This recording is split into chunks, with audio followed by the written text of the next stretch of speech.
ইদানিং দেখবেন পত্র পত্রিকায় যে সমস্ত দেখা হয়, আমরা এমন এমন কথা বলছি, এমন এমন সমস্ত উক্তি করছি, মন্তব্য করছি, যেগুলো আমাদের নিজেদেরই ক্ষতি করছে। আজকে কেউ ভুলে যাচ্ছি আমরা যে একটা চরম ক্রান্তিকর সন্ধিলগ্নে আমরা ঘুরছি। আমরা একটা ফ্যাসিস্ট গভর্নমেন্ট যে আমাদের সমস্ত প্রতিষ্ঠানগুলোকে ধ্বংস করে দিয়েছে, সেটাকে পরাজিত করে আমরা একটা নতুন ব্যবস্থার দিকে যেতে চাই। এটা আমাদের সকলের ইচ্ছা, সকলের।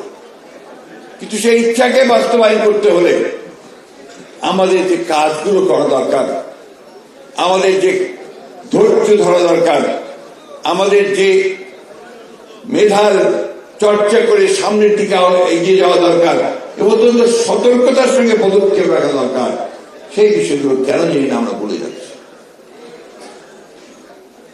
আপনারা দেখেছেন যে কিছু মনে করবেন না, এই ভাই এই কে শুনতে ইচ্ছে না হলে চলে যান, এখানে কোনো গোলযোগ সৃষ্টি করবেন না, প্লিজ বসেন। এখানে কি হলো, বসেন না, আপনি বসেন, বসেন প্লিজ। গতকাল আমি দেখলাম যে একজন উপদেষ্টা, গতকাল পত্রিকা আমি গতকালই এসেছি লন্ডন থেকে, আসার পরে আমাকে একজন সাংবাদিক জিজ্ঞেস করলেন যে গতকাল বা তার আগের দিন একজন উপদেষ্টা তিনি মন্তব্য করেছেন যে রাজনৈতিক দলগুলো এই অন্তর্বর্তীকালীন সরকারকে ব্যর্থ করার জন্য কাজ করছে। এটা একটা, আমি মনে করি এটা একটা, এই উক্তিটা উনি কি জন্য করেছেন, কিভাবে করেছেন, কোন প্রেক্ষিতে করেছেন আমি জানি না। এটার গভীরতা উক্তি উনি বুঝেছেন কিনা তা আমি জানি না, কিন্তু এটা কিন্তু অত্যন্ত একটা মারাত্মক একটা উক্তি।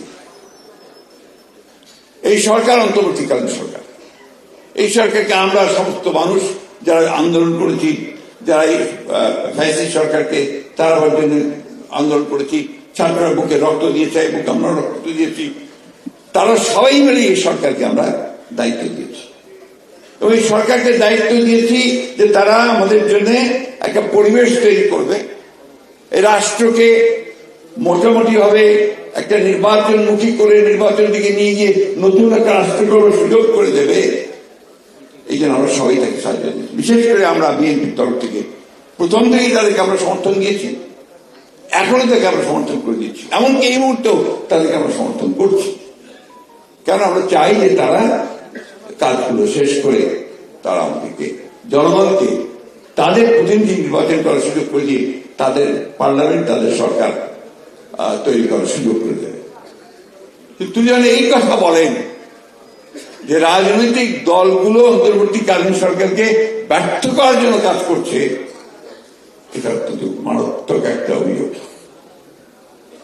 আমি তীব্রভাবে প্রতিবাদ করছি এবং আমি মনে করি যে এই ধরনের উক্তিটা প্রত্যাহার করা উচিত। এবং আমি এটা মনে করে দিতে চাই যে দয়া করে রাজনৈতিক দলগুলোকে বা রাজনীতিকে আপনাদের প্রতিপক্ষ বানাবেন না। রাজনৈতিক দলগুলো আপনাদেরকে সহযোগিতা করছে, এটা রাজনৈতিক দলের দায়িত্ব। সেখানে আজকে যদি আপনি বলেন যে আমরা এটাকে ব্যর্থ করার চেষ্টা করছি, আমরা হাজারবার বলেছি, আমাদের চেয়ারম্যান বলেছেন, আমরা বলছি এই সরকার ব্যর্থ হওয়া মানে জনগণ ব্যর্থ হয়ে যাবে, আমরা ব্যর্থ হয়ে যাবো, তাই না?